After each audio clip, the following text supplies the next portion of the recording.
Ningon diri sa Lucas 15 versikulo 11 ngadto sa 32. Usa ni siya ka istorya about sa ang anak nga nawala. 11. Og mipadayon si Jesus sa pag-ingon, dihay usa ka tawo nga may duha ka anak nga lalaki. 12. Usa ka adlaw ni ana ang manghod miingon sa iyang amahan, tay, hatagi na ako sa akong bahin sa katigayunan. Busa gibahin sa amahan ang iyang katigayunan tali sa duha niya ka anak. 13. Tapos sa pipila ka adlaw gibaligya sa manghod ang iyang bahin og milangyaw siya sa layong dapit diin giusik-usikan niya ang iyang salapi sa mga kahilayan. 14. Hangtod nga mahurot ang tanan. Unya miabot ang usa ka dakong gutom niadtong dapita og nahimo siyang walay nahot. 15. Busa mialagad na lang siya sa usa sa mga manulupyo niadtong dapita og gipadala siya ngadto sa uma aron pag-atiman sa mga baboy. 16. Tungod sa kagutom, buot na lang unta siyang mukaon sa bunga sa kahoy nga gilawog ngadto sa mga baboy tungod kay walay mihatag aniya. 17.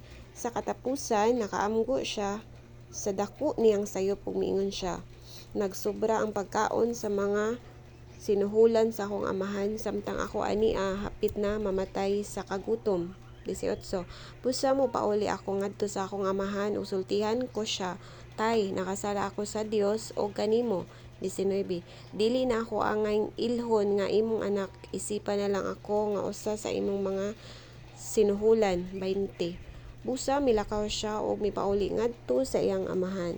Apan layo pa gani kayo siya sa ilang balay, nakakita ng iyang amahan kaniya.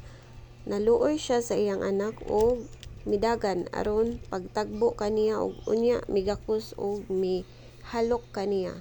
21. Unya miingon ang anak ngadto sa amahan, tay, nakasala ako sa Dios o kanimo, dili na ako angay ilhon nga imong anak. 22. Apan ang amahan mitawag sa iyang mga sulugoon, dali, miingon siya, dada ngari ang labing manindot nga bisti og isulob kaniya, sulobi usab og singsing ang iyang tudlo og sapatosis siya. 23. Og kuhaa ang pinatambok nga nating baka ug ihawa kay magkumbira kita. 24.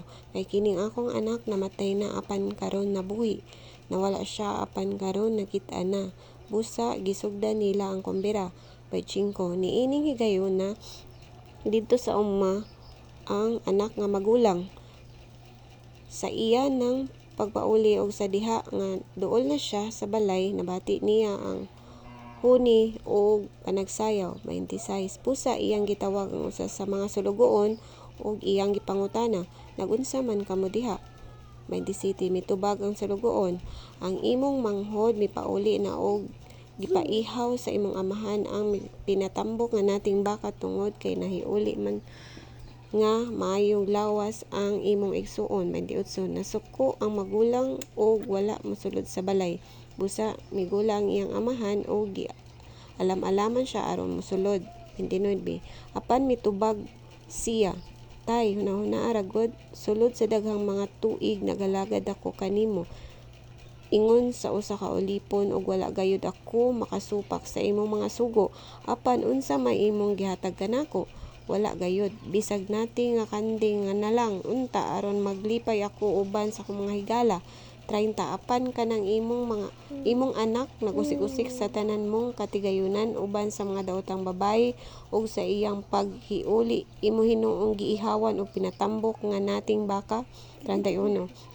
Ang amahan mitubag, anak, ikaw kanunay nga uban kanako ang imo ang tanan kong katigayunan. 32. Apan kinahanglan gayod nga magkumbira og maglipay kita kay ang imong igsuon namatay og karon nabuhi, nawala siya og karon nakaplagan na. Praise the Lord na sa iyahang pulong. So ambot pasabot ana no, kitang mga tawo nasaag ta makasasa atang tanan, unya nay usa nato nga moduol maginulsol mangayo og pasaylo sa tanan nato mga sala maglipay jud na ang langit no sa toang gibuhat, kay nay usa sa anak sa Ginoo nga ni duol niya na naginusol na ngayog pasaylo sa iyahang sala. Ug ang Ginoo andam mo pasaylo sa atong mga sala, basta mohambol lang ta sa tuang kaugalingon mangayo og maginusol ta sa atong mga sala, kay dili man ta perpekto no nining kalibutan, tanan ta makasasala man kita. So mohambol lang jud ta sa Ginoo, mangayo lang jud ta og pasaylo sa Ginoo sa tanan natong mga sala nga nabuhat.